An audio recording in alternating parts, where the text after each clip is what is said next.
pinag-uusapan natin, kung ginamit nila yung statement ni Gutesa, maliwanag naman na binanggit niya si Saldico at saka si Martin Romualdez. Ngayon, kung totoo na ginamit naman din yung pahayag ni Saldico, si Saldico, binanggit naman niya si Martin Romualdez at binanggit din niya ang Pangulo. Pinagsama-sama mo yon, alam mo kung sino talaga ang dapat na maging subject matter ng investigation. Yung doktrina na ang Pangulo ay immune sa anumang kaso, totoo yun. Pero ang pinag-uusapan natin, Nelson, investigasyon lang naman ang investigasyon na kinakailangan umikot sa lahat ng mga nabanggit. Wala namang immune sa investigation. Sabi nga natin, no one is above the law. Yes po. Pangulo ka man ng Pilipinas, hindi ka mas mataas sa batas. Kung ginamit si Gutesa, yung statement po niya. Statement niya, dahil sa matagal ko namang sinabi na yung statement na yun, ayun ang pinaka-credible. Walang sino man, bukod kay Gutesa, ang gumawa ng isang statement na nagtatahi mula kay Saldico hanggang kay Speaker Martin Romualdez. Di ba? Sa mga katwid, kung ginamit nila yon, pinawalang bisa na nila yung kanilang mga kinatha na mga aligasyon na di umano ay si Gutesa pang nameke ng notaryo. Oo nga po. Dahil sa alam naman nila siguro na hindi naging issue yun sapagkat si Gutesa humarap naman talaga sa pagdinig ng Blue Ribbon Committee. Na kung saan ang pinaka-issue doon ay yung kahalagahan at saka yung katotohanan na inihayag niya sa Blue Ribbon Committee. Kaya kung yun ay isa sa mga ginamit, medyo okay naman sa akin yun. Ayun, Pero teka lang, hindi kasama sa balita na kasi ang narinig ko rin kayo na sa ibang istasyon, Nelson, bukod kay Gutesa, ginamit din na ata yung statement ni Saldico, yung mga video messages. Parang hindi na bagit parang yung kay Gutesa, at saka ito pong huling mga video ni... Teka muna, kung ginamit yun, may binabanggit pang mga tao si Saldico. Yun lang nga po, Ang totoo niyan, binabanggit niya ang Pangulong Marcos. Ayan, nasabi niya yun. So yan naman hayag naman talaga yun. Yes, Wala naman tayong itatago rito. Narinig naman nating lahat. Buong Pilipinas ay sinabi niya na nagdadala siya ng pera kay Martin Romualdez at sa ating Pangulo. Di ba? Tama po. Anyway. So, yung ba pinaktor ng ICI? Ayun nga po ang tanong namin, pagka po ba, halimbawa, gano'n, ginamit mo ang isang testimonya sa laysay, sa isang ipapail mo pa lang na information, pwede bang mamili ka lang kung sino ang dapat mong isama? Hindi ka makakapamili. Pag ginamit mo yun, gamitin mo lahat kung ano yung nakasaad doon. Ayun, yung pala yun. Pagka hindi gano'n ang ginawa mo, pupunta ka na naman sa bending dalo. Ganun ba yun? Diba? Twisting dalo. Opo. Diba? Pero ang tanong, Jensen, halimbawa, ang sabi nyo, nabanggit nga yung pangalan ng Pangulo, pagka isinama nila yun sa papailan nila sa ombudsman, baka naman sabihin, hindi na namin sinama kasi ang presidente may immunity from suit. So hindi yan ang tamang forum. Dapat yan sa impeachment. Theoretically kasi, ang pinag-uusapan natin, kung ginamit nila yung statement ni Gutesa, maliwanag naman na binanggit niya si Saldico at saka si Martin Romualdez. Ngayon, kung totoo na ginamit naman din yung pahayag sa maraming installments, pahayag ni Saldico, si Saldico, binanggit naman niya si Martin Romualdez at binanggit din niya ang Pangulo.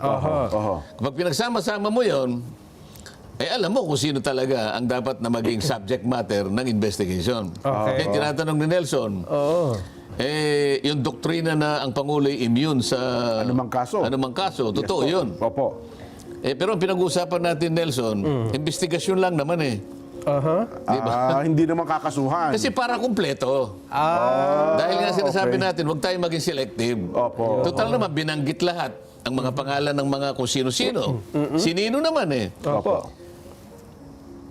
ang investigasyon na kinakailangan umikot sa lahat ng mga nabanggit. Ngayon, pagdating na doon sa pagpapile ng tama at kaukulang asunto, doon na ninyo i-consider yung doktrina that the President is immune from suit. Ayun. Di ba?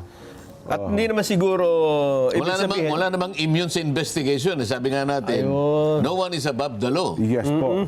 Di ba? Kahit na- Pangulo ka man ng Pilipinas, ba, hindi ka mas mataas sa batas. Opo. Hindi kagaya ng meron mong sabi, hindi. Mas mataas ang ganito sa batas. Yung Kaya impeachment. hanggang kanina pinag-uusapan yun eh. Opo.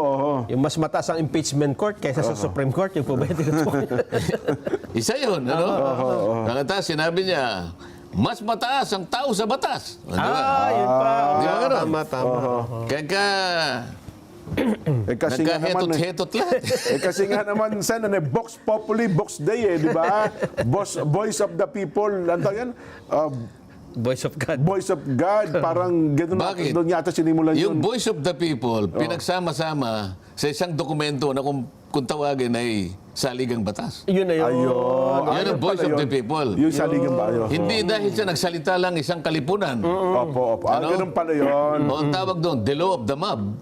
Yun. Mabro. Pagka sumigaw ba Mabro dito, yun. yun na yung batas. Hindi po ganun. Anarchy Ang na. pinagsama-samang boses, di ba? Opo. Ng lahat ng mamamayan ng Republika ng Pilipinas ay naisatinig Oho.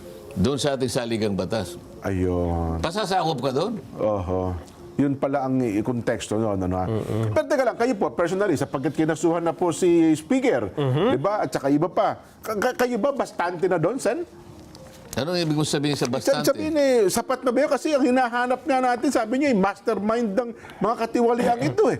Eh ngayon, Kaya nga sinama na. sinasabi ko, kung ang pinagbasihan nila, yung sinasabi nyo, binabanggit nyo, wala pa akong nabasa tungkol dyan. Oo. Eh di lahat ng nabanggit, isama lahat sa pag-investigasyon. Di ba? At saka na natin pag-usapan kung sino yung dapat masama at hindi masama. Pero kailangan yung investigasyon Para buo. ay sa kanyang kabuuan para walang masabi yung tao na meron na naman kayong pinagtatakpan. So kung yun ang pagbabatayan pala natin, Nelson, kasi nga kanina, yung sinampahan na ng kaso, di ba, ng... Liwanagin natin, na madali lang yan. Si Gutesa, Opo. marami siyang binanggit. Aha. Yung nagdala ng pera, binanggit niya si Congressman Eric Yap. Opo. Tama po. Tama. Pagkatapos, dinala sa bahay ni Saldico. Si Saldico, mula sa bahay ni Saldico, ibinigay kay Speaker. Opo. Sabi naman si Saldico, totoo yun, sabi niya. Oho. Pero hindi naman sa akin napunta yan. Binigay ko kanya si Speaker at saka sa Malacanang. Oho. O sa mga tweet, napagtahi-tahi na. O di lahat ng ito, tuntunin lahat. Ayun. Hindi naman natin sinasabi na kung mo inimbestiga, Yun na kagad. yun na kaagad. Siyempre Ang po kaya sinasabi natin naimbestigahan yung konteksto ng investigasyon Opo. para sa ganun malaman ng tao. Kasi ang tao naghihintay eh. Nag-aabang. Ang problema, Sen, noong ito ay marinig ni Senador Panfilo Lacson, meron na kagad siyang conclusion, di ba? Sabi niya absolutely, walang untrue and false na may kinalaman dito ang Pangulo. Paano niya nalaman yun? Misrepresent lang daw po. May batay sa pahayag ni Yusek Bernardo. Kasi yun daw kinomento sa kanya ni Yusek Bernardo. Ang nag-uutos, ang kumakausap, ay sina Adrian Bersamin. At saka itong si Yusek Olaybar. Bakit? Yung pag-uusap ba na yun, yun na yung, yun ang kabuuan ba ng mga bagay-bagay na dapat na isangkot para sa ngayon masabi mo yung tao ay hindi dapat ipaghabla o dapat ihabla. Yung ba pakikipag-usap niya sa isa o dalawang tao, yun na ba yung prosesong hinahanap ng batas? Siya ba yung nasa lugar? Siya ba yung merong authority para sa ganon ay magmula doon sa lugar na yon yung desisyon para usigin ito o usigin yon o hindi dapat usigin. Siya ba? Kasi tingnan mo, yung legislature at saka executive at saka yung judiciary, hindi magkakapareho ng... merong hangganan ang kanilang jurisdiction. Kaya nga, kung tawagin natin, ay constitutional boundaries. Separation of powers. Kailangan talagang manatili yun eh. Kahit na halimbawa sa legislature may tinatawag kaming pagdinig, paghusisa, pag-imbestiga, sa ilalim ng Blue Ribbon Committee nananatili na legislative in character. Ayun. Oh. Dahil sa ang ginagawa namin ay pantulong lamang para sa ganon makahanap kami ng mga batas na pwede namin gawin. Ayun. Para sa ganon, yung iniimbestiga ay malagyan ng kaukulang mga batas para hindi na maulit yung mga bagay na ito. Opo. So legislative in character, bakit ka makikialam doon sa usapin ng executive? Oho. Kung mo ba nakapag-imbestiga kami ng ganito at ganyan? Alam mo, yung regulasyon ng Blue Ribbon, pagka yun ay binasa mong mabuti, nakalagay doon eh. Pagka ikaw ay nag-iimbestiga, sabi nila, doon sa aming tuntunin, at in the course of our investigation, nakahalungkat kami Aha. ng mga krimen o irregularities. Kinakailangan i-repair na kagad sa mga opisinang may kinalaman sa pag-uusisa at paghahabla. Ang sinasabi ron yung ating National Prosecution Service at ang ating mga korte. Oho. Maliwanag, maski sa jurisprudence. Sinabi, Senate versus Neri. Opo.